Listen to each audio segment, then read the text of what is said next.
అధ్యాయము 7వ వచనం. మత్తయి సువార్త 18వ అధ్యాయము 7వ వచనాన్ని మనం చదువుకున్నాం.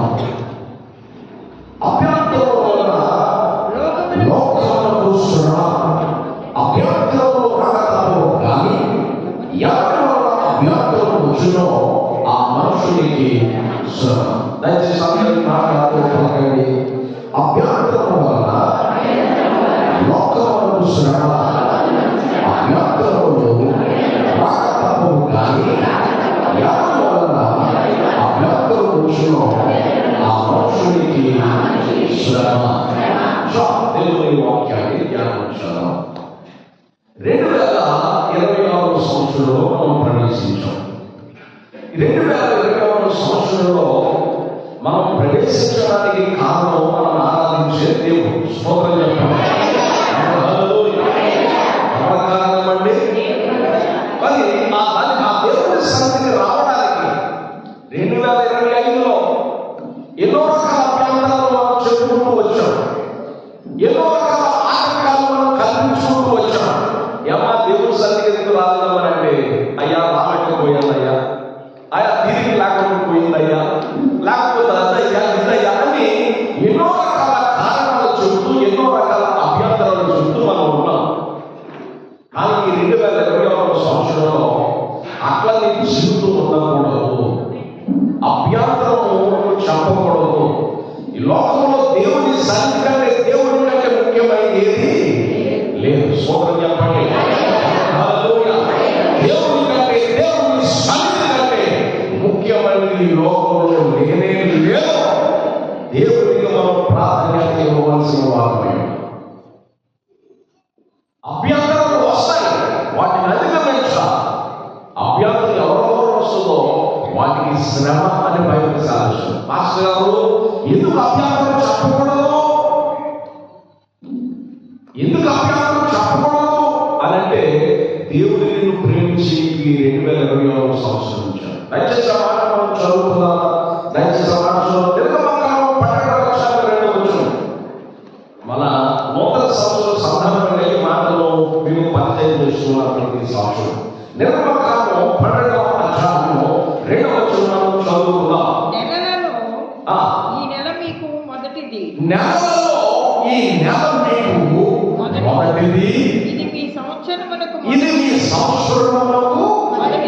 మొదటి నెల. స్తోత్రం చెప్పండి. హల్లెలూయా. ఇది 2022 సంవత్సరానికి ఏ నెల అండి చెప్పాలి? మొదటి నెల, మొదటి వారం, మొదటి రోజు. అవునా కదా? 2025లో ఏ నెలలో ఏం జరిగిందో మనకు గుర్తుంటుంది, ఎందుకంటే గతించింది కాబట్టి. 2026లో ఏం జరగబోతుందో మనకు తెలియదు. కాబట్టి నువ్వు సాకులు చెప్పొద్దు. దేవుని సన్నిధికి సాగిరా, దేవుని సన్నిధికి వచ్చేదానికి నువ్వు సాకులు చెప్పొద్దు అని దేవుని సేవకుడిగా ప్రేమించి ఆశిస్తున్నా. దేవుడు నిన్ను ప్రేమించి ఈ 2026 సంవత్సరం నీకు ఇచ్చాడు. 2026 సంవత్సరంలో మొదటి నెలలో దేవుడు ప్రవేశపెట్టాడు, మొదటి వారంలో ప్రవేశపెట్టాడు. మొదటి దినాన మన అందరం దేవుడిని స్తుతిస్తున్నాం. ఈ దినాన మనం ఏం చేయాలో చెప్పనా? బైబిల్ సాధిస్తుంది. ఈ దినాన మనం ఏం చేయాలంటే, లేవి కాండం వెనకమ కాండం తర్వాత ఉంటుంది, ఓల్డ్ టెస్టమెంట్ పాత నిబంధన. లేవి కాండం 23వ అధ్యాయం 7వ వచనాన్ని మనం చదువుకుందాం. వెనకమ కాండం లేవి కాండము 23వ అధ్యాయము 7వ వచనం మనం చదువుకుందామా? మొదటి దినమున మీరు పరిశుద్ధ సంఘముగా కూడవాలి. చూడండి, ఏ దినమండి? అందరూ చెప్పాలి. ఈ దినము పరిశుద్ధ దినము. ఈ దినమున మనమందరూ దేవుని చదువుకుంటున్నాం. పరిశుద్ధ సంఘంగా కూడుకుని పరిశుద్ధమైన దేవుని మనం ఆరాధిస్తాం. నేను ఎప్పుడు ఒక మాట చెబుతాను, పాపి అయిన మనుషులు పరిశుద్ధుడైన దేవునికి ఆరాధన చేస్తారు. ఎవరికి ఆరాధన చేస్తారండి? ఈ పాపి పాపమైన మనుషుడు పరిశుద్ధుడైన దేవునికి ఆరాధన చేస్తుంటే పరిశుద్ధుడైన దేవుడు ఈ పాపి యొక్క పాపాన్ని ఆయన తీసుకుని ఆయన పరిశుద్ధత మనకిస్తాడు. ప్రార్థన జరిగేది రెండే. పాపి అయిన మనుషుడు పరిశుద్ధుడైన దేవునికి ప్రార్థన చేస్తుంటే మన పాపాన్ని ఆయన తీసుకుని ఆయన పరిశుద్ధత మనకిస్తాడు. ఎంత సంతోషకరమైన విషయం. అందుకే దేవుని ప్రత్యేకపరిచి పరిశుద్ధపరిచి ఆయన ప్రభు చొప్పున ఆయన కనికరం చొప్పున నిన్ను ఆయన సన్నిధిలో ప్రవేశపెట్టాడు. ఎక్కడ ప్రవేశపెట్టాడంటే అప్పుడు ఈ దినాన పరిశుద్ధ సంఘంలో కూడుకోవాలి. దేవుని ఆరాధించడానికి ఆత్మతో ఆకలితో ఆ శక్తితో దేవుని సన్నిధికి మనం రావాల్సిన వారమై ఉన్నాం. ఇది పరిశుద్ధ దేవుని సన్నిధి. పరిశుద్ధ సంఘంగా మనం కూడుకున్నాం. పరిశుద్ధుడైన దేవుని ఆరాధించడానికి మనం నిలబడి ఉన్నాం. స్తోత్రం చెప్పండి. ఇలా దేవుని సన్నిధిలో దేవుని సమాజంగా కూడుకున్నాం కనుక ఈ మొదటి దినాన్న ఈ పరిశుద్ధ దినాన్న దేవుడితో మనం చెప్పాలి. ఏమని చెప్పాలో తెలుసా? భక్తుడైన హబక్కూకు చెప్పాడు. ఆ మాట ఏమిటో ఒకసారి మనం చూద్దాం. హబక్కూకు గ్రంథం 3వ అధ్యాయం. హబక్కూకు గ్రంథం హబక్కూకు గ్రంథం 3వ అధ్యాయము 2వ వచనం చదువుకుందాం. యెహోవా నిన్ను గూర్చిన వార్త విని నేను భయపడుచున్నాను. యెహోవా సంవత్సరములు జరుగుచుండగా కార్యము నూతన పరచు.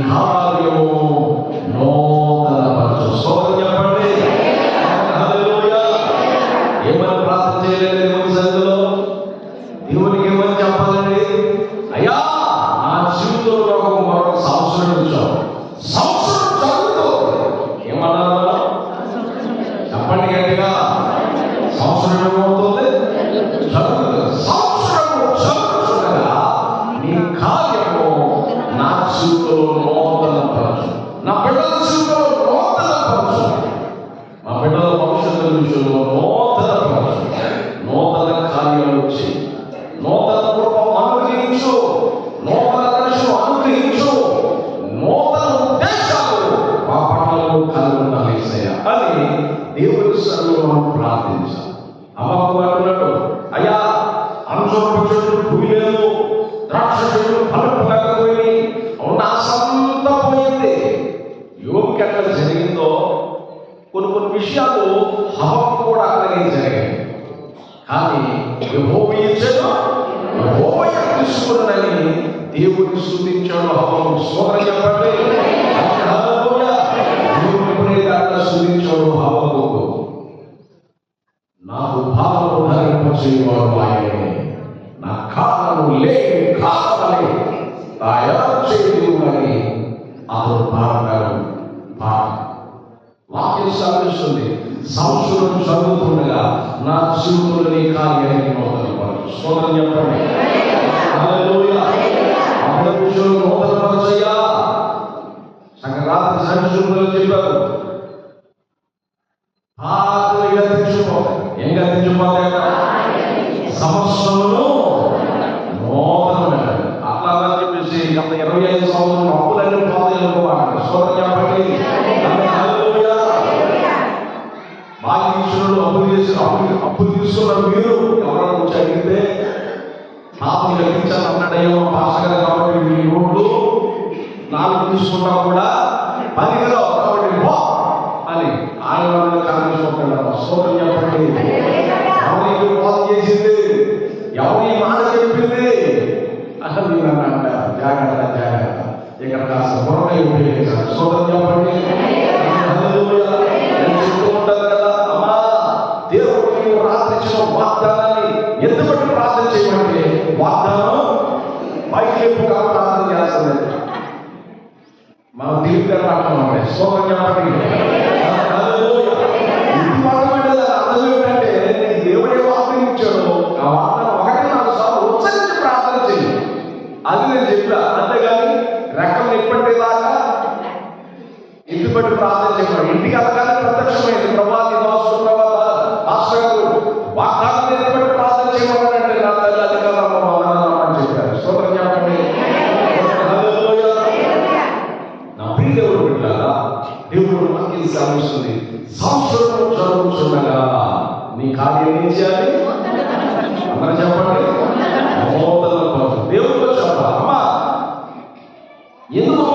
మనం చెప్పాలి? ఎందుకు నూతన రాష్ట్రాన్ని దేవుడు సన్నిధిలో మనం చెప్పాలి అంటే ఆ మాట చదువుతున్నాం. యెహోషువ గ్రంథం 3వ అధ్యాయం యెహోషువ గ్రంథం 3వ అధ్యాయంలో 4వ వచనం మనం చదువుతున్నాం. యెహోషువ గ్రంథం 3వ అధ్యాయం 4వ వచనం. మీకును చదవడమా? దానికి చదవండి. దాదాపు 2000 పొలముల ఎడమ ఉండవలెను. మీరు వెళ్ళు త్రోవ మీరు ఇంతకు ముందుగా వెళ్ళినది కాదు. స్తోత్రం చెప్పండి. అయ్యా 2026 సంవత్సరంలో ఈ రోజులు, ఈ వారాలు, ఈ నెలలు, ఈ సంవత్సరం అంతా నాకు ప్రత్తే. కాబట్టి ప్రతిరోజు నా జీవితంలో నూతన కార్యాన్ని జరిగించు. ఎందుకంటే ఏ రోజు ఏం జరిగిందో నాకు తెలియదు, కానీ సమస్తం తెలిసిన వాడు నీవే. స్తోత్రం చెప్పండి. సమస్తము తెలిసిన వాడు నీవే. సమస్తము నీకు తెలుసు. దేవునికి మొదలైంది లేదండి. లోకంలో అందరి వాళ్ళు అందరు కప్పచ్చు, కానీ ఏ ఒక్కరు కూడా దేవుని వాళ్ళు కప్పలేరు. దేవునికి పాతాల అడుగు భాగమే తేటగా కనబడుతుందట. మరి పాతాల అడుగు భాగమే తేటగా కనబడుతుందంటే ఈ భూమి మీద ఉన్న మనందరి హృదయాలు మనకి తేటగా అర్థమవుతుంది. స్తోత్రం చెప్పండి. మాంసమంతులు 2వ అధ్యాయంలో రాయబడింది, యేసు అందరినీ ఎరిగినవాడు. యేసు ఏమిటాడంటే అలా చెప్పాలి గట్టిగా. అందుకే ఏ మనుషులు కూర్చి సాక్ష్యం ఇయ్యాలక్కర్లేదు దేవునికి. యేసయ్య అందరూ తెలుసు. నీ కులము తెలుసు, నీ గోత్రం తెలుసు, నీ చరిత్ర తెలుసు, నీ పుట్టు పూర్వపురాలు తెలుసు. స్తోత్రం చెప్పండి. హల్లెలూయా. దేవునికి మొదలైంది ఏముందండి?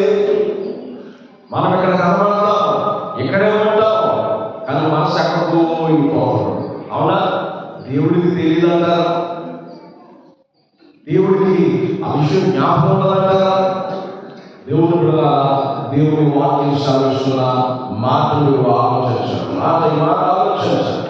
బైబిల్ సాధిస్తున్న ఈ సత్యాన్ని మీరు వినండి. దేవుడు నమ్మదగినవాడు. దేవుడు ఎటువంటి వాడండి? అందుకే ఆ నమ్మదగిన దేవుడిని అడగా, ప్రభా సంవత్సరం జరుగుతుంది, నా జీవితంలో నూతన నేను వెళ్ళేది త్వరతో ముందు వెళ్ళేది కాదు. ఈ రోజు ఏం జరిగిందో నాకు తెలియదు. కాబట్టి నా విషయంలో నన్ను జ్ఞాపకం చేసుకో. నా ప్రయాణాన్ని ఆశీర్వదించు, నా ఉత్సవాలను ఆశీర్వదించు, సకల కృపలతో నన్ను నింపు ప్రభువని దేవుని సన్నిధిలో మనం ప్రార్థించవలసిన వారమే. స్తోత్రం చెప్పండి. హల్లెలూయా. దేవుని సన్నిధిలో మనం ప్రార్థించవలసిన వారమే. మీరు వెళ్ళే త్రోవ ఎంతకు ముందు వెళ్ళేది కాదు. అనుకున్నాను, చాలా మంది అన్నారు 2025 అంతా చాలా బాగుంటుందని అనుకున్నాను. 2000 సంవత్సరం వచ్చినప్పుడే అన్ని సున్నాది కనుక మనుషుల జీవితం అంతా ఏమైపోతుంది? సంవత్సరం సున్నా అన్నారు. కానీ 2025 సూపర్ ఉంటుంది అనుకున్నాను. 2025 ఇన్ని బస్సు యాక్సిడెంట్లు అండి, ఇన్ని ట్రైన్ యాక్సిడెంట్లు అండి, ఎన్ని రకాల కారు యాక్సిడెంట్లు అండి, ఎన్ని రకాల ఫ్లైట్ యాక్సిడెంట్ అండి, ఎన్ని రకాలుగా మనం మరణాలు చూస్తూ వచ్చాము. 2025 అంతా దుర్భరమైనటువంటి పరిస్థితి. అయితే 2026 అట్లా ఉండకుండా ఉండాలి అంటే నా ఇలాంటి కార్యం అవుతాను. ఎందుకంటే నేను వెళ్ళుతావా ఎంతకు ముందు వెళ్ళినది కాదు. సోదరుని వెళ్ళేస్తావా ఎంతకు ముందు వెళ్ళినది అదే కాదు. కాబట్టి నీకు తెలుసు కాక సంవత్సరాల నీ కాదు చూస్తావు కనుక మేము అందరినీ తెలుసు కనుక అయ్యా మాకు కృపక్షేమాలు దయచేయి. మా వెంట కృపక్షేమాలు వచ్చినట్లుగా ఈ సన్నిధి మాతో ఉంచని మనం ప్రార్థించవలసిన వారమై ఉన్నాం. సోదరం చెప్పండి. హల్లెలూయా. హల్లెలూయా. మంచిగా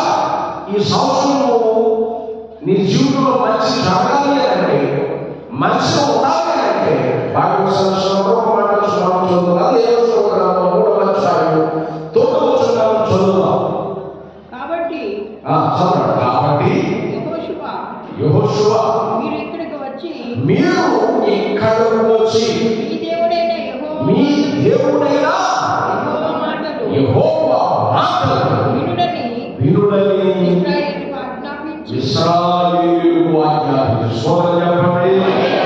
పరిశుద్ధ సంఘంలో కూడుకున్న మనం మన త్రోవకు ఆశీర్వాదకరంగా ఉండాలంటే, మన కృపక్షేమాలు రావాలి అంటే మనం ఏం చేయాలి తెలుసా? ఎప్పుడు కూర్చున్న మనం దేవుని మాట పట్ల శ్రద్ధ పెట్టాలి. శ్రద్ధ చొప్ప దేవుని మాట నీ జీవితాన్ని కట్టే మాట. స్తోత్రం చెప్పండి. ఆమేన్. హల్లెలూయా. ఎప్పుడు కూర్చున్న మీరు మీ దేవుడైన యెహోవా మాట వినాలి. ఇశ్రాయేలు, నీ దేవుడైన యెహోవా నువ్వు మాట వింటే నీకు మేలు జరిగింది. ఏం జరిగిందంటే అందరూ చెప్పాలి, మేలు జరిగింది. అయ్యా యేసై నమ్ముకోండి. అయ్యా యేసై నీ జీవితాన్ని బాగు చేస్తాడు, యేసై నీ జీవితాన్ని ఆశీర్వదిస్తాడు, నిత్యజీవం వస్తుందంటే ఒక ఆయన అన్నాడు, వామ్మో నువ్వు 30 సంవత్సరాలు 60 సంవత్సరాలు బాగు చేస్తావు నాకు వదిలే అన్నాడు. ఒక ఆయన 30 సంవత్సరాల వయసులో 60 సంవత్సరాలు బాగు చేస్తావు మాకు వదిలేయ్యా అన్నాడు. ఒక ఆయన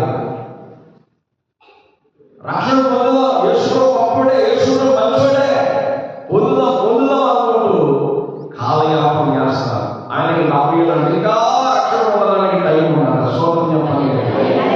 హల్లెలూయా. ఎన్ని సంవత్సరాలైనా ఆయనకి చెప్పాలి? 70 సంవత్సరాలు. ఇంకా రక్షణ పొందడానికి ఏముందంట? రేపు నీది కాదని భయపడిస్తాడు. ఈనాడు ఏం జరుగుతుందో నీకు తెలియనే తెలియదు. స్తోత్రం చెప్పండి. హల్లెలూయా. రక్షణ పొందడానికి వాయుదయ్యదు, దేవుడి మందిరానికి వాయుదయ్యదు, దేవుడి మందిరానికి రావడానికి సాగు చెప్పదు, అభ్యంతరాలు చెప్పదు. కానీ దేవుడి సన్నిధిలో రావాల్సిన మనమే. దేవుడి సన్నిధిలో వచ్చి దేవుడి సన్నిధిలో కనబడి దేవుని మాట వింటే నీకు మేలు. ఎవరికి మేలండి? అందరూ చెప్పాలి. నీకు మేలు జరిగింది. దేవుడు మేలు చేయదు. దేవుడే దేవుడు అండి. అందరూ చెప్పండి.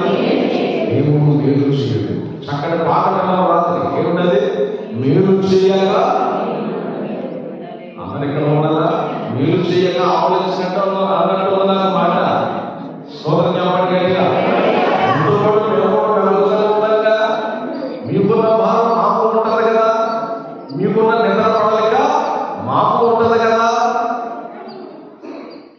రాజుగారు అన్నారట, రే నా దేశంలో విచిత్రమైన ప్రజమైన పెట్టాలనుకుంటున్నాను అని అన్నాడట. మంత్రులు అయితే మంత్రి అన్నాడట, ఏమిటయ్యా విచిత్రమైనంటే మన దేశంలో సాంప్రదాయ అనుకుంటున్నారు వాళ్ళందరూ పిలవరాట, వాళ్ళందరికీ ప్రయత్నిస్తానన్నాడు. అసలు బడులోకి కూడా వచ్చేసారంటే జనాలు మొత్తం ఆవరణంతా ఫుల్ అయిపోయింది. రాజుగారు అన్నాడట, సరే సభ ప్రారంభిస్తున్నారు మంత్రి, స్వాములలో చేతులు ఎత్తండి అన్నాడు. అందరూ చేతులు ఎత్తారట. స్తోత్రం. నేను స్వాముడంటే స్వాముడు రైతు అవ్వలేదు. నేను స్వాముడంటే నేను స్వాముడు. మూడోడు ఎత్తలేదట. రాజుగారు అన్నాడు, ఎలా నీకు రైతుందా? ఎందుకు ఎత్తలేదు అంటే చేయడానికి పాపంగా ఉన్నానట. స్తోత్రం చెప్పండి. చేయడానికి ఏమైందట చెప్పలేదు. చేయడానికి పాపంగా ఉన్నానట. ఒరే అసలైన శిశులైన స్వాముడు వీడు ముందు ఈ సన్మానం చేయడానికి చక్కగా తీసుకొచ్చి సాల్వ కప్పి కిరీటం పెట్టి సన్మానం చేశారండి. స్వాముడు సన్మానం. స్తోత్రం చెప్పండి. హల్లెలూయా. హల్లెలూయా. రాజుగారు మాట ఇచ్చేది కాదు, మాట తప్పదు. మరి రాజుగారి మాట అధికారం కాదు, రాజుగారి మాట శాస్త్రంతో రాజుగారి మాట ప్రయత్నించాడు. ఆ ప్రయత్నంలో చూసుకోవాలి. స్తోత్రం చెప్పండి. దేవుడు వాక్యం సాధిస్తున్న మాటలు కావచ్చు. ఇక్కడ కూర్చున్న మనము దేవుని మాట వినాలి. ఎవరి మాట వినాలండి? ఎవరు చెప్పండి? దేవుని మాట వింటే నీకు మేలు. దేవుని మాట వింటే ఏమిటండి? అలా చెప్పండి. దేవుని మాట వింటే నీకు మేలు. అందుకే బైబిల్ సాధిస్తుంది. 55వ కీర్తన 12వ చరణంలో చూద్దాం. దేవుని మాట వినడం ద్వారా దేవుడు మనకి ఏం ఇస్తాడయ్యాడంటే చేస్తా యెహోవా ఉత్తమమైన దానిని అనుగ్రహించును.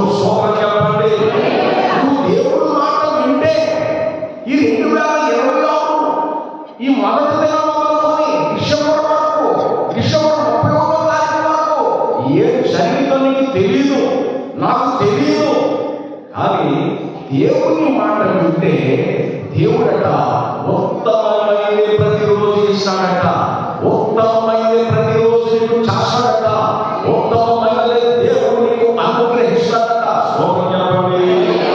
హల్లెలూయా. మీరు ఇస్తాడట అయినా చెప్పండి. ఉత్తమమైనది దేవుడు మనకు అనుగ్రహించువాడు. కాబట్టి నా ప్రియ దేవుడు పెట్టారా, ఆయన ఉత్తమమైనది చేస్తాడు.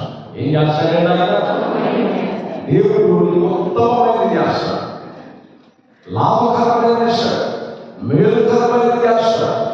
ప్లస్ బైబిల్ చదువుతుంది ఆయన ఇచ్చేదాన్ని కూడా అది నమ్మకమైనటువంటి ఎటువంటిదంటే ఉత్తమమైనది చేస్తాడు. ఏం చేస్తాడట?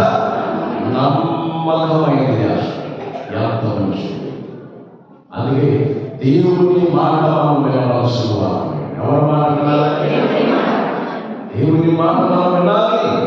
ఎందుకంటే దేవుడు నీ జీవితాన్ని ఆశీర్వదించేవాడు. దేవుడిని నీకు దించుగా నువ్వు పెట్టుకుంటే నీ దినచర్య అంతా నీకు ఆశీర్వాదకరంగా మారిపో. రోజు లేవగానే ఈ నూతన సంవత్సరంలో తీర్మానం చేసుకో, నేను రోజు వాక్యం చదువుతాను, రోజు నేను ప్రార్థన చేస్తానని నువ్వు తీర్మానం చేసుకుంటే దేవుడు నీ అక్కడ గొప్ప ప్రణాళిక చేస్తాడు. దేవుడు ఏం చేస్తాడండి? అలా చెప్పాలి కనుక గొప్ప ప్రణాళిక చేస్తాడు. ఆయన ప్రణాళిక మీ జీవితంలో సాగండి. ఆయన ప్రణాళిక మీ జీవితంలో నడవాలి. ఆయన ప్రణాళిక ప్రకారం మీరు నడుచుకుంటే, ఆయన ప్రణాళిక ప్రకారం మీరు మీ జీవితంలో జరిగితే మీరు దీవించబడతారు. స్తోత్రం చెప్పండి. హల్లెలూయా, హల్లెలూయా. దేవుడు ఉత్తమమైన మనకు అనుగ్రహిస్తాడు. ఏం చేస్తాడండి? మనం చెప్పాలి గట్టిగా, దేవుడు మనకి ఉత్తమమైనది ఇచ్చే దేవుడు, ఉత్తమమైనది ఇచ్చే దేవుడు. కనుక దేవుని మాటలో వినవలసిన వారు. ఎవరు మాట్లాడాలండి? మనం చెప్పాలి. పెరుగుతున్నాడు పెరుగు, నా మాట చూడటం వల్లే, నా మాట చూడ వల్లే ప్రభా వల్ల వేసాడు. రాత్రంతా ఈ వాతావరణం పుట్టి వాతావరణం పెరుగులు ఉన్నాయా? వల వేశారు. రాత్రంతా ప్రయాసపడ ఏ చేప ఏటలో ఎక్కడికి వస్తుంది నాకు తెలుసు. కానీ ఈ ఉదయకాల సమయంలో నా పక్కకు వచ్చి నా దగ్గరకు వచ్చి నన్ను చదువుతాయా, నీ మాటలతో వలపై మంటలుంటాయా, కాళ్ళు చేతులు లాగేస్తున్నాయి, అలసిపోయి ఉన్నాను, నేను పని చేయలేదని చెప్పాడు. పేదలతో అంటాడు, పేదలు నా మాట చూపులో వాళ్ళే. స్తోత్రం చెప్పండి. హల్లెలూయా. నా మాట చూపులో వాళ్ళే అని ఎప్పుడైతే ప్రభు అన్నారో పేదలు దేవుని మాట చూపులు వేశాడు. వేసిన తర్వాత బైబిల్ సాక్షి 153 గొప్ప చేపలు అందులో పడ్డాయట. స్తోత్రం చెప్పండి. హల్లెలూయా. రహస్యం ఆలోచించాలి. గొప్ప చేపలను రాయబడి వలకున్నది పేదలుగా తెచ్చిన వలంతా చాలా చిన్నవాళ్ళు. మరి గొప్ప చేపలు దేవుని మాట లోబడి మనం వ్యక్తులు చేస్తాను. స్తోత్రం చెప్పండి. గొప్ప ఎక్కడుందండి దేవుని మాట? చేపలు ఎట్లున్నాయండి దేవుని మాట? దేవుని మాట గాజులు ఎట్లున్నాయండి? దేవుని మాట కాళ్ళు బావులు ఎట్లున్నాయండి? దేవుని మాట గురులు ఉన్నాయండి. కానీ వాటికంటే శాశ్వతమైన మనుషులు దేవుని మాట వినడం లేదు. ఆకాశ పక్షుల కంటే మీరు బహుశ్రేష్ఠులు అన్నాడు. అయితే మనము దేవుని మాట వినేవారంగానే ఎట్లా లేమండి? చెప్పాలి గట్టిగా, ఎట్లా లేమండి? దేవుని మాట వినేవారంగానే. స్తోత్రం చెప్పండి గట్టిగా. దేవుని మాట మనం వినవలసిన వారు. ఎవరి మాట వినాలి? చెప్పండి గట్టిగా. దేవుని మాట మనం వినాలి. దేవుని మాట విన్నా చెప్పండి గట్టిగా. దేవుని మాట మనం విన్నా. బైబిల్ సాక్షులను చదువుకున్నాం. ఇదిగో అభ్యంతరములు రాకపోయాలి. ఎవరి వల్ల అభ్యంతరం వస్తుందో వారికి ఇస్తున్నాను. ఎవరికి ఇస్తామంటే చెప్పాలి. అభ్యంతరములు రాక తప్పవు. ఎవరి వల్ల అభ్యంతరం వస్తుందో వారికి ఇస్తాను. ఇదిగో అభ్యంతరం చెప్పకూడదు. 2025 ఎకానమీ జీవితంలో గతించిపోయింది.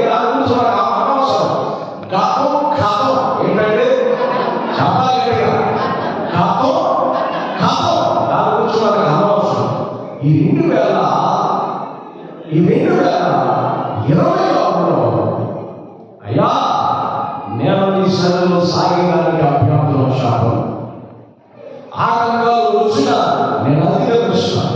ఆటంకాలు వచ్చి ఏం చేస్తాను? నేను అధిగమిస్తానని మనం దేవుడి సన్నిధిలో చెప్పవలసిన వాడు. ఆటంకాలు మనం అధిగమించాలి. ఆటంకాలు ఏం చేయాలంటే చెప్పాలి గట్టిగా. ఆటంకాలు అధిగమించాలి. ఆటంకాలు రాగానే ఆగిపోవాలి. ఆటంకాలు రాగానే ఏం కాకుండా ఆగిపోవాలి. ఈరోజు లోకల్ గారికి యాక్సిడెంట్ జరిగింది. దానిలో అయ్యో చాలా అవిషాదకరమైన వార్తలాగా ఉన్నాడు. అయ్యో ఎట్లా ఉంది, ఏం మాట్లాడు, ఏం పెట్టాలని గాబరా పడిపోయి ఎందుకు ఫోన్ చేసి ఫోన్ ఇంటికి పెట్టేశారు. ఈలోపు ఫోన్ చేద్దామని ప్రసాద్ ఫోన్ చేద్దామని తీసి అక్కడ ఉంటున్నాను. ఈలోపు దర్శనం నాకు ఫోన్ చేశారు. వాళ్ళతోనే ఉన్నాడు. ముందు ఎట్లా ఉన్నాం యేసుమణి మాట్లాడు, ఎట్లా ఉన్నామా ఏంటమ్మా పరిస్థితి అంటే అయ్యా ప్రాబ్లం లేదయ్యా, దేవుడు ఎంతో నా భర్తని కాచాడు.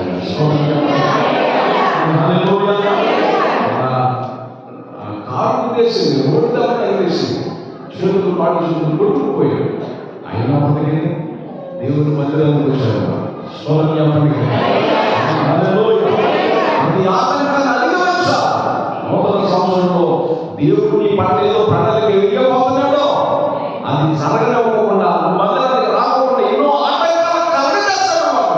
వాడిని అధిగమించి మన సన్నిధిలో దేవుడి సన్నిధికి వస్తే నువ్వు సాతాను తాగే భాగం కొట్టేసుకున్నావు.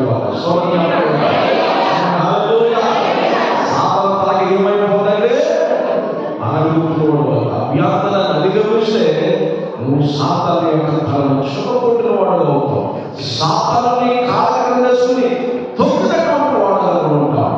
అనగా అభ్యర్థులను రాకపోతే ఎవరి వల్ల అభ్యర్థులు వస్తారో అభ్యర్థులు చెప్పదు. అభ్యర్థులని అధిగమించు. ఎందుకంటే ఈ సంవత్సరం దేవుడు మనకి తన ఉచిత కుటుంబం మనకు అనుగ్రహించాడు. ఈ సంవత్సరం దేవుడు మనకు అనుగ్రహించాడు కనుక ఇది పరిశుద్ధమైన దినం, ఈ పరిశుద్ధమైన రోజు, ఈ పరిశుద్ధమైన రోజు సంఘంగా మనం కూడుకుంటున్నాం. సంఘంగా కూడుకున్న మనం చెప్పాలి, ఆ సంవత్సరం జరుగుతుంది కనుక నా చిరుకులు నీ కార్యము నూతన పరచు. స్వరం చెప్పండి. చేస్తూ దేవుడి సన్నిధిలో మనం ప్రార్థన చేస్తూ ఉంటాం. ఎట్లా చేస్తూ ఉండగా దేవుడు అంటాడు, ఎంత ముందు వెళ్ళి త్రోవలాంటిది కాదు త్రోవ. ఈ సంవత్సరం ఇంకా అధికపోతున్నాము, అధిక నడిపించబోతున్నాము, అధిక మీకు అనుగ్రహించబోతున్నానని దేవుడు మనకి తెలియజేస్తాడు. స్తోత్రం చెప్పండి. దేవుడు సన్నిధించున్నాము. దేవుడు మందులు కూడా మనం కూడుకునే మాట్లాడినాం.